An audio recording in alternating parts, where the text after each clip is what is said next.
So you said you're working new skills and stuff. Like what are they, and what do you think will be most beneficial going into next code?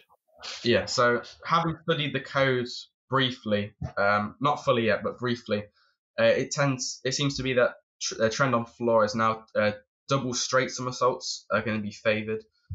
So like double straight full, double double, they're all getting increased in value. So I think these are quite desirable skills to have in your routine, at least one, to take advantage of this code change. So of course, gymnasts like Jake Jam and Harry Hepworth, like they're gonna love this. This new code change just favors them entirely.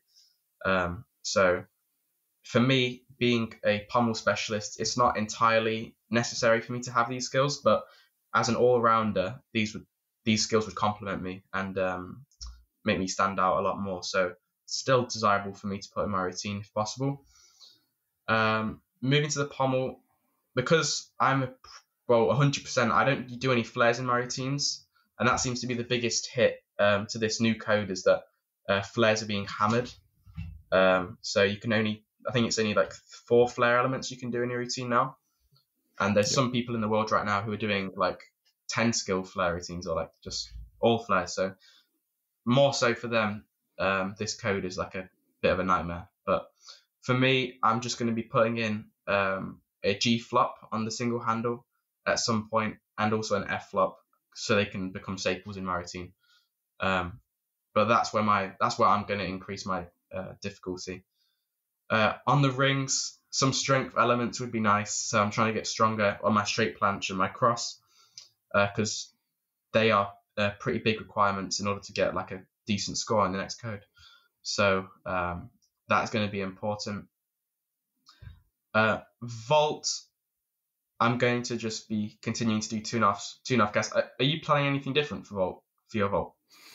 I've been working on some double fronts, like handspring double fronts. I've been sort of half looking at Cas triple twist.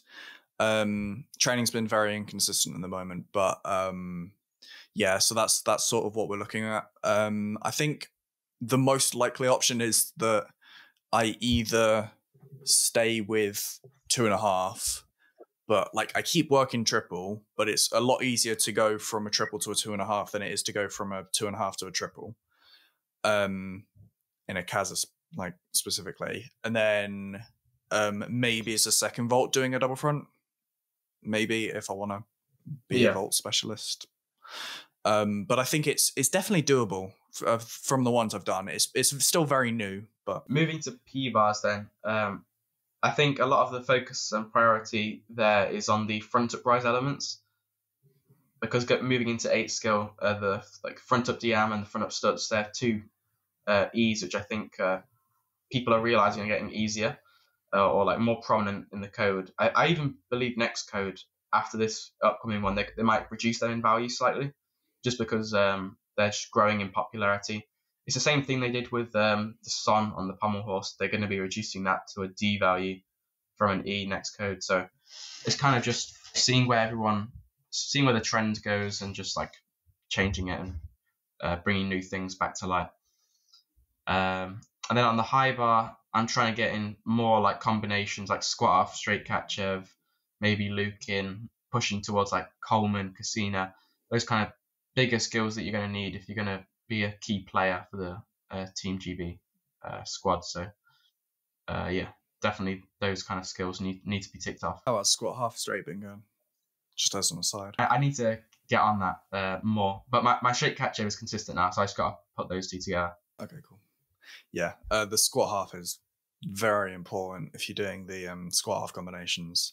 Like, it's not as important if you're doing it into a skill that the action is a little bit later, but for a Kachev, when you need to start it like from handstand, it's incredibly important that you either hit handstand or like just past handstand. There's like not much room for error. Definitely squat full and squat half and high bar are going to be very desirable next code, because if you're going to get those 2/10 connection bonuses, you're going to need something out of those 2 skills. Obviously, we have that Chinese Taipei guy, Tang Chai Hung. He does the Wallstrom from the squat full, and he's kind of like the staple right now on high bar. He's kind of got a bit of everything in his routine, and that skill's that's a 2/10 connection bonus right there. E-G connection. So it's skills like that that are going to set you apart in the next code, I believe.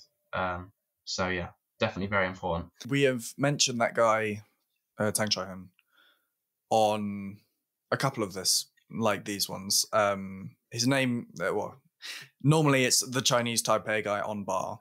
That's normally how we refer to him. But he has been mentioned so often on here, like so often. And it's because he's got 3 skills in his routine already that are either a G now or are going up to a G. So he's got Casino, he's got Wallstrom, and he's got Lucan. Yeah. That are all either G's now or going up to G next code. So he really doesn't need to change his routine much, especially considering that he's got squat half Lucan as well and squat full Wallstrom. So that's 2 DG combinations. Next code, that's 1.3 in 2 skills. And he's got that twice in his routine, and that's half of the skills in his routine. And like me and George were talking about it, we agreed that he might need to do differently is a bigger dismount, and that is it, because next code dismounts are also changing. So, I mean, probably an E would suffice, like if he just puts an extra twist on his dismount, like so go from a double straight full to a double straight. That would probably suffice, because then he goes from doing, well, next code, this is how it would work.